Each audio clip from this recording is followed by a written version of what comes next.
Hello students, welcome back. 10th class students, today it's a new chapter, The Making of a Scientist from Footprints Without Feet. Richard Albright has received the Searle Scholar Award and the Scaring Plough Award for Biochemistry and Molecular Biology. It was his fascination for butterflies that opened the world of science to him.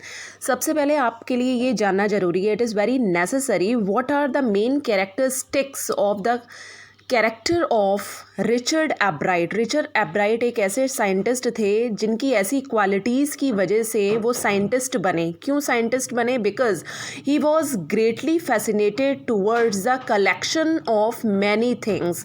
उस collection में सबसे important था उनका collection butterflies की ओर. वो butterflies की ओर बहुत ज़्यादा अट्रैक्ट थे. He was greatly attracted. उन्हें कलेक्ट करने का बहुत ज़्यादा शौक था, तरह तरह की चीज़ें. तो उन्हें बहुत सारे अवार्ड्स भी मिले थे. ही वॉज कीन ऑब्जर्वर. वो कीन ऑब्जर्वर भी थे. काफ़ी सारी चीज़ों के लिए बहुत ध्यान से वो देखते थे, हर चीज़ को ऑब्ज़र्व करते थे और ऑब्ज़र्व करने के बाद वो उन चीज़ों के लिए कुछ ना कुछ नए आइडियाज़ कलेक्ट करते थे.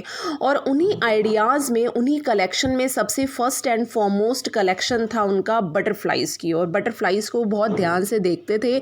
धीरे धीरे यही ऑब्जर्वेशन उनका एक कलेक्शन बन गया और वही कलेक्शन उनके साइंटिस्ट बनने में बहुत हेल्पफुल और रिमार्केबल रहा. Right. At the age of 22, a former Scout of the Year excited the scientific world with a new theory on how cells work. देखिए, जब वो 22 years old थे, कौन? रिचर्ड एब्राइट. तो रिचर्ड एब्राइट की 22 साल की उम्र में सबसे पहले तो उनको स्काउट ऑफ द ईयर घोषित कर दिया, क्योंकि जब वो एनसीसी की ट्रेनिंग्स लेते थे तो अच्छा परफॉर्मेंस होने की वजह से उन्हें स्काउट ऑफ द ईयर घोषित किया. Excited the scientific world with new theory. और उसी समय उन्होंने एक नए प्रिंसिपल को जन्म दिया, डेवलप किया कि सेल्स कैसे काम करते हैं. Richard H एब्राइट and his college roommate explain the theory in an article in the proceedings of the national academy of science. उस समय रिचर्ड एच एब्राइट और उनके रूममेट जो थे, दोनों फ्रेंड्स ने मिलकर एक ऐसी थ्योरी को डेवलप किया और वो थ्योरी एक आर्टिकल के रूप में प्रिंट हुई. उस समय नेशनल एकेडमी ऑफ साइंस में एक ऐसे जर्नल में पब्लिश हुई. इससे पहले कॉलेज स्टूडेंट्स की ऐसी डेवलपमेंट स्टोरी जो है कभी प्रिंट नहीं हुई थी. तो ये उनके लिए बहुत ख़ास अचीवमेंट था. It was the first time this important scientific journal had ever published the work of college students. और ये पहला चांस था जब कॉलेज स्टूडेंट्स का ऐसा वर्क जो है एक ऐसे जर्नल, एक ऐसे न्यूज़पेपर में प्रिंट हुआ. इससे पहले कभी प्रिंट नहीं हुआ था. In sports, that would be like making the big leagues at the age of 15 and hitting a home run your first time at bat. और उस समय इन्होंने एक ऐसे ग्रुप को इस्टेब्लिश किया, एक ऐसी टीम बनाई, आप कह सकते हैं, जो इसमें लिखा हुआ है making the big leagues. Okay, at the age of 15. जब ये 15 साल के थे, इनको स्पोर्ट्स में भी काफ़ी इंटरेस्ट था. तो इन्होंने एक ऐसा स्पोर्ट क्लब, एक स्पोर्ट टीम बनाई जो अपने आप में ही ये मैचेस खेला करते थे, ये टीम. और उन मैचेस में इन्होंने क्रिकेट नहीं खेला. देखिए, इसमें एक वर्ड यूज़ हुआ है होम रन. एक होम रन एक ऐसा प्रोसीजर है जिस तरह से क्रिकेट में सिक्सर बहुत बड़ा वर्क करता है, उसी तरह से बेसबॉल एक गेम है. बेसबॉल में होम रन जो होता है वो भी स्कोरिंग होता है, वो भी रन को स्कोर करने के लिए हिट किया जाता है. होम रन बेसबॉल में ये यूज़ होता है, नॉट इन क्रिकेट. ओके, तो उस समय इन्होंने पहली बार बैटिंग यूज़ किया था. बेसबॉल इन्होंने खेला उसी टीम में और बेसबॉल खेलते वक्त इन्होंने जो होम रन किया, मींस अच्छे रन्स स्कोर किए बेसबॉल में, वो इनका भी बड़ा अच्छा अचीवमेंट था. For Richard एब्राइट it was the first in a long string of achievements in science and other fields. और रिचर्ड एच एब्राइट के लिए उस वक्त इतनी कम एज में अचीवमेंट्स को हासिल करना, वो भी साइंस के फील्ड में और दूसरे फील्ड्स में, ये अपने आप में बहुत खास था। And it all started with butterflies. और सबसे इम्पॉर्टेंट फैक्ट इसमें ये था कि सबसे ज़्यादा ये फैसिनेट, जैसा कि मैंने आपको पहले बताया है, ये बटरफ्लाइज की ओर थे। तो बटरफ्लाइज की ओर कलेक्शन और इनका नया नज़रिया ही इन दोनों ने इन्हें क्या बनाया, बहुत ही expert scientist. Okay, an only child Ebright grew up north of Reading. ये इकलौते बच्चे थे। Ebright grew up north of Reading, Pennsylvania. ठीक है, इनका जो ब्रॉटअप है और धीरे धीरे ये जो बड़े हुए वो पेंसिल्वेनिया में हुए। रीडिंग एक जगह थी। There wasn't much I could do there. ये स्टेटमेंट थी रिचर्ड एच एब्राइट की कि पेंसिल्वेनिया रीडिंग में रहते हुए मैं ज़्यादा कुछ नहीं कर पाया, मेरे पास ज़्यादा ऑप्शंस नहीं थे वहाँ पर। आई सर्टेनली कुडंट प्ले फुटबॉल और बेसबॉल। मैं वहाँ पर ना तो फुटबॉल खेल पाया ना baseball with a team of 1। जैसा कि टीम उन्होंने पहले बनाई थी वैसी टीम ये दोबारा बनाकर ज़्यादा नहीं खेल पाए। But there was one thing I could do, collect things. लेकिन एक चीज़ मैं बहुत अच्छे से आसानी से कर सकता था। क्या? ज़्यादा ऑप्शंस ना होने की वजह से कि मैं चीज़ों को कलेक्ट ज़रूर कर सकता था। ठीक है, collection of things. So he did, तो उन्होंने किया। एंड डिड ही एवर, और आगे भी करते रहे। Beginning in kindergarten एब्राइट collected butterflies with the same determination that has marked all his activities. और इन्होंने ये कलेक्शन की जो डिटर्मिनेशन थी, हार्ड वर्किंग स्पिरिट जो थी उनके अंदर, क्या कुछ भी कर दिखाने की, तो उन्होंने कलेक्ट की बहुत सारी बटरफ्लाइज। और यही डिटर्मिनेशन उनकी एक्टिविटीज़ में एक रिमार्केबल एफर्ट्स की तरह उभरी। ही also collected rocks, fossils and coins. देखिए, सबके अलग अलग शौक होते हैं। किसी को क्वाइंस कलेक्ट करने का होता है, स्टैम्प्स कलेक्ट करने का होता है। इन्होंने भी तरह तरह की चीज़ें कलेक्ट की।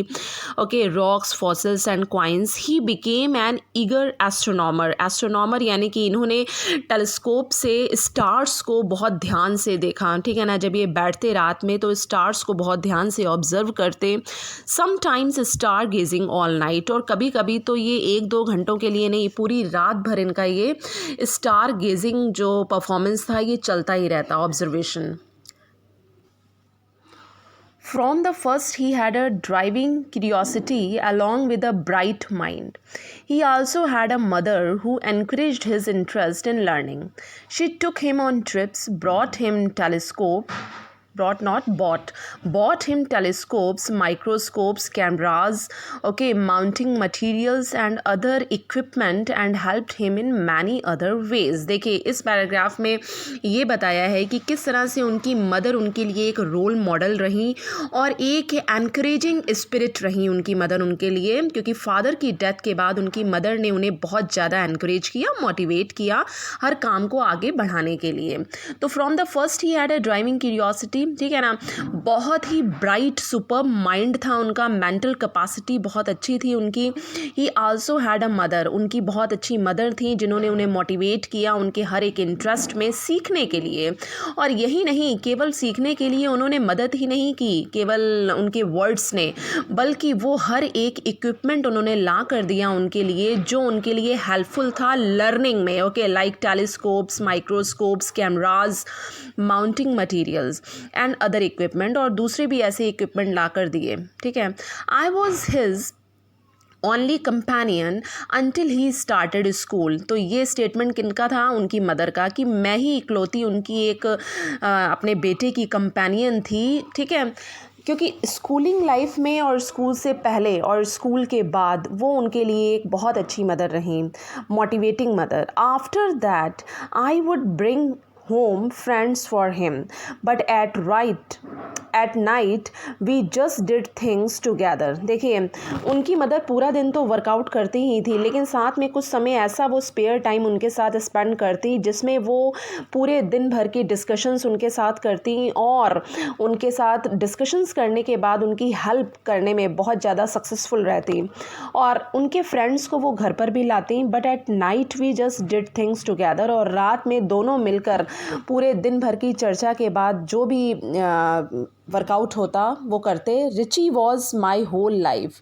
After his father died when Richie was in 3rd grade. जब रिची 3rd ग्रेड में था, मीन्स रिचर्ड, उनकी फादर के डेथ के बाद मैं ही उनके लिए सर्वा थी, मीन्स रिचर्ड के लिए। तो रिचर्ड के लिए मैं हमेशा हेल्पफुल रही। जहाँ कहीं भी उन्हें प्रॉब्लम होती मेरे बेटे को, वो मुझसे शेयर करता और मैं उसकी हेल्प करती। ठीक है। She and her son spent almost every evening at the dining room. मतलब मदर और उनका बेटा रिचर्ड दोनों शाम को ज़रूर टाइम स्पेंड करते डाइनिंग रूम में, डाइनिंग रूम टेबल पर ज़रूर वो अपनी बातों को शेयर करते एक दूसरे के साथ। If he didn't have things to do, यदि उनके पास यानी कि मेरे बेटे के पास कुछ काम ना होता करने के लिए, I found work for him, तो मैं उसके लिए नया काम खोजती।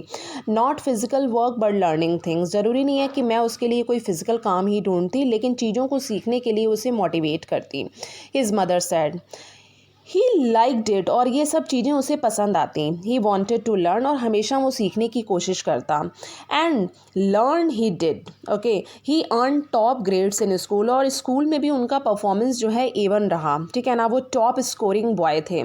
On every day things he was just like every other kid, his mother said. ठीक है, मतलब बाकी बच्चों की तरह ही वो रहते, नॉर्मल स्टूडेंट्स की तरह, लेकिन उनकी जो थोड़ी माइंड पावर थी वो कुछ अलग थी दूसरे बच्चों से, क्योंकि वो चीज़ों को ऑब्जर्व कुछ बहुत अच्छे से करते थे।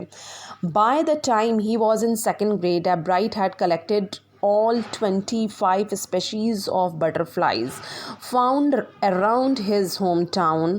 और जब वो 2nd ग्रेड में थे तो एब्राइट ने कलेक्शन किया था लगभग 25 प्रजातियों का बटरफ्लाइज़ की, जो अपने होम टाउन के चारों ओर ही उन्हें मिली। तो आज हम यहीं तक ही रखते हैं। ठीक है, इसके आगे हम नेक्स्ट वीडियो में कंटिन्यू करेंगे। Thank you.